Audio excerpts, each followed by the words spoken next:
Hey guys, happy 4th of July and welcome to the second episode of Business with Brittany. In today's episode, I'm going to talk about what I have in my camera bag. And it's going to lead into next week's episode where I'll talk about what I think a great beginning photographer should invest their money into and the gear that you should start off with. So first of all, I want to show you my two camera bodies. This is a D750 and of course I shoot Nikon. Everything you'll see here today pretty much will be Nikon. I absolutely love Nikon. I love how well it works in dark situations. And this is my full frame camera that I use 90% of the time. And this is my D7200 that I use for backup and then occasionally so that I can have a second lens. So the SD cards that I like to use with these cameras are SanDisk SD cards. I like the 32 gigabytes because they're super easy to have just one session on it and just to keep every session having a different one because I don't like to delete my cards until the client has the images. And of course, I always keep backups on my external hard drives.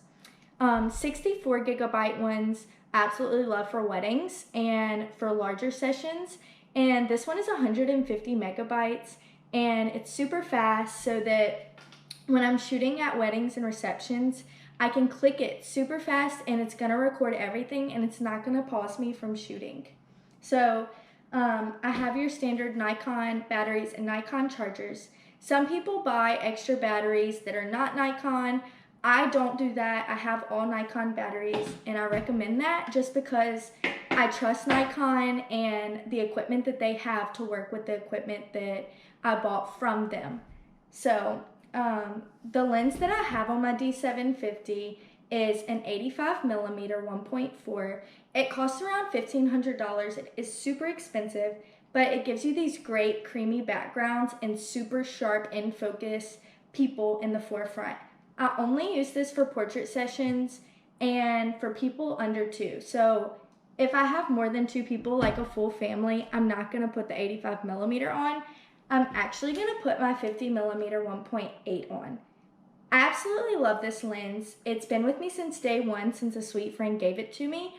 And I highly recommend this for anybody who shoots any type of camera. The 50 millimeter is just so versatile and it's just great in every single way possible. And I use it during every single session. I can honestly say there's never been a session that I have not used my 50 millimeter at. This lens is an 18 to 55 millimeter lens. I only use this when I need to get a super large object in the picture with a person. So for example, a lot of my seniors like to get pictures in front of the state capitol or in front of the clock tower at LSU. And so I'll break this bad boy out so that I can get a shoot. But I really don't like using it for any other situations because it doesn't have clear focus and it's just not that great of a lens. I wanted to show it to you today because it comes as a kit lens for most cameras. And I think it's awesome maybe to have a zoom lens on hand, but because I shoot mainly primes and the images are so much prettier, I don't recommend getting the 18 to 55. If you have a choice, I would definitely try to trade that out with the 50 millimeter. And the last lens that I'm going to show you today is my 35 millimeter 1.8. This is a great lens if you're in a tough situation, let's say in a dressing room with a bride and you're trying to get getting ready shots and it's just not working with a 50 millimeter or 85 because it's so zoomed in. And so a 35 is the perfect opportunity to be able to capture that wide angle shot that you want.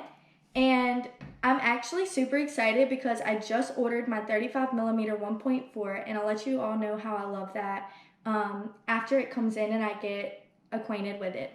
The last thing I'm going to show y'all today is my lighting. And so I do use the Goddix system and the Wizard that allows me to have multiple of these in off the camera locations on tripod stands, and I can control it from my camera when all of them go off. So when I click my shutter button, it actually makes these go off all across the room. And I absolutely love using this during receptions and ceremonies that are like indoor or super dark. I try not to use flash because I am a natural light photographer, and so I don't really have those on often. Like I said, it's only for receptions or in dark situations indoors. The next flash that I'm going to show you is the Nikon SB600 speed light. I absolutely love this as a starting flash for photographers. It is super great at illuminating what you want it to do and bouncing, but it doesn't have the features that I really wanted it to have, and that's why I invested in the Godox system. But I did want to show you because I do have one of these, and I think it's amazing if you want to get into flash photography and just learn your way around it. The last thing that I'm going to show you is my two-body camera strap. I got this off of Etsy for around $60 to $100, and it even has my name on it. It's leather and it works great for holding two camera bodies at one time. If you have two camera bodies and more than one lens, I highly suggest getting that just so that you can shoot two cameras at once and have two lenses without having to switch the lenses. I think it's super awesome during ceremonies and receptions, and I even love to have it just at portrait sessions, because I can take my 50mm and put it on my 7200 and my 85mm and put it on my 750 and be set for the entire session without having to switch any type of lenses or anything like that. So I hope you enjoyed today's episode. If you have any questions about the type of equipment that I use, I would love to answer them in the comments below, or if you send me an email. I can't wait to show you next week about beginning photography gear and what I recommend for you to start your business or your hobby off. So I'll see you next Thursday. Happy 4th of July, guys.